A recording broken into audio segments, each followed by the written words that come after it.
Before we begin the story, don't forget to like this video and tell us in the comments where you're watching from. The settlement lay hushed in the late afternoon. A dry wind pushed dust across the main street, filling cracks between weathered boards and settling on hitching posts where two tired horses shifted restlessly. The town wasn't large, just a saloon, a store, a sheriff's office, a few scattered houses, and then miles of pale grassland broken by jagged ridges of stone. It wasn't the kind of place where strangers were welcomed, especially not those with the features of the people settlers had driven from this land. Nieli came walking in from the flats. She was 23, though hardship had carved years into her face. Her dress hung torn at the shoulder and hip, still stiff with dried blood from a half-healed wound. Hunger had thinned her frame, but her back stayed straight. Every step into town carried danger, but turning back meant dying alone. This was not surrender. It was her last choice to keep living. Her heart pounded as she reached the yard on the edge of town, a small corral patched with mismatched boards. She knew this place. Once, as a girl before soldiers scattered her people, she had played here. She remembered a boy who had shared bread with her and sat by the creek without shame. That memory had stayed with her like a stone in her pocket. Small, grounding, and impossible to forget. Now, years later, she stood at his gate. Elias Carver was working the corral, hammer in hand, sweat darkening his shirt. 30 years old, hardened by drifting seasons and mistakes. He carried the look of a man who had lost too much. A brother dead, jobs abandoned after fights, too many trails walked alone. 2 years ago, he had come here to live quieter, just fences, cattle, and distance. When he first noticed the figure at his gate, caution struck him. Torn dress, Apache features, a wounded stranger, trouble. For a moment, he nearly turned his back, but then recognition cut through the years. Nieli, the girl who once shared berries by his family's fire. A memory now standing flesh and blood before him. Her voice trembled but stayed steady. "Don't you recognize me, Cowboy?" "I'm your childhood love," said the Apache beauty. The words hit him like a blow. Guilt burned as he realized how close he'd come to sending her away. He set the board down, pulled the nail from his teeth, and opened the gate. He didn't offer promises, just a gesture toward the stoop where a bucket of water waited. "Sit," he said. Nieli's knees nearly gave as she stepped inside, relief flooding through her. For the first time in weeks, she wasn't alone.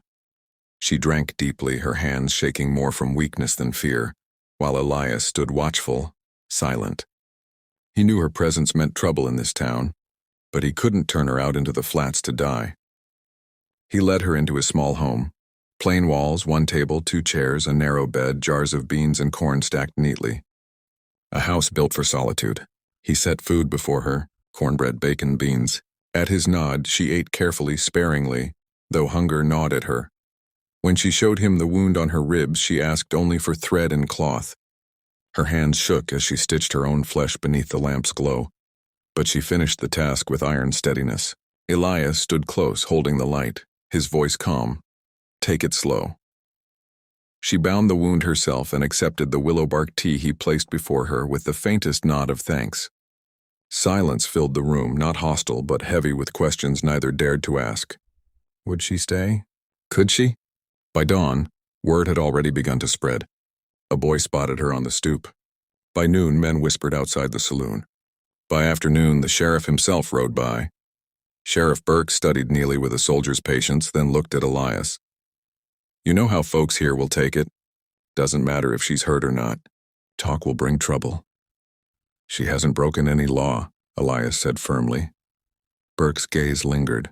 "I'll keep men under my eye for now. But don't fool yourself. Eyes will stay on you."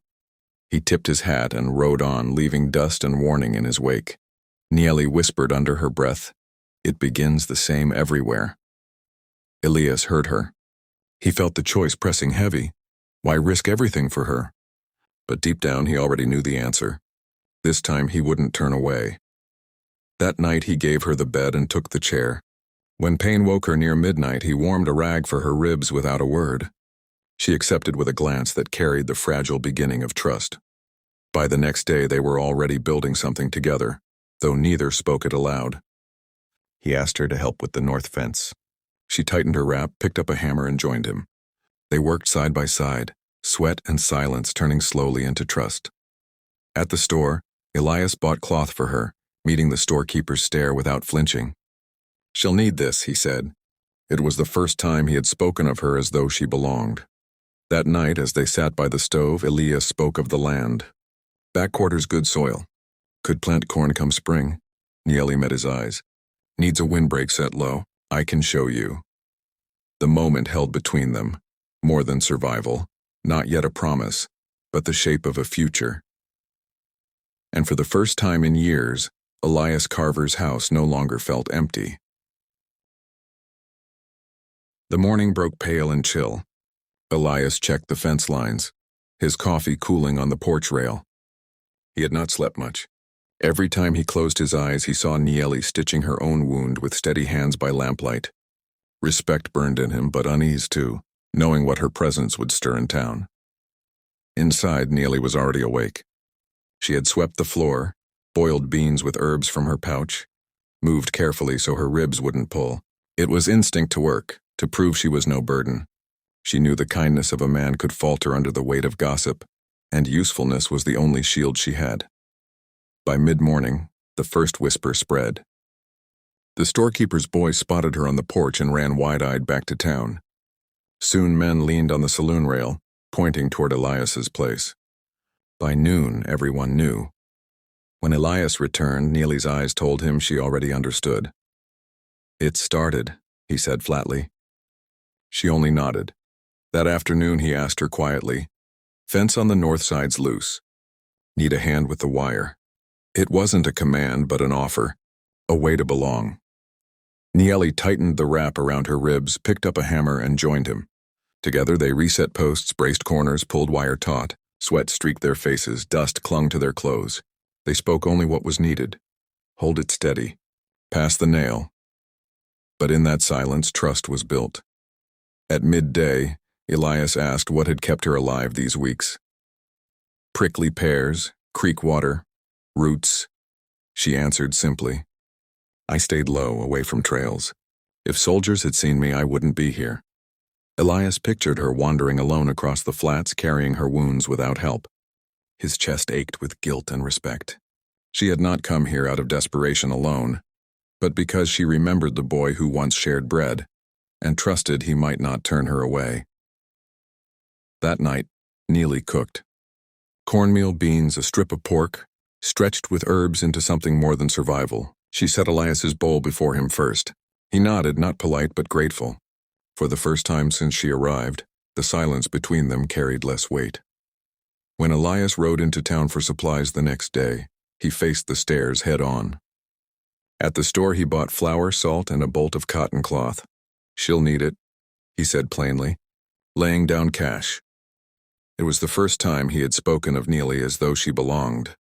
When he returned, she had swept the porch, gathered kindling, and washed dishes until her hands were raw.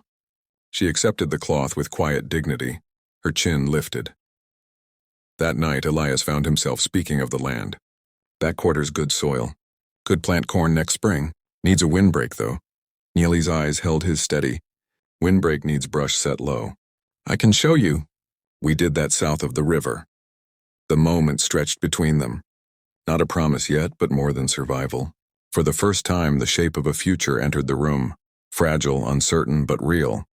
And for the first time in years, Elias Carver's house no longer felt empty.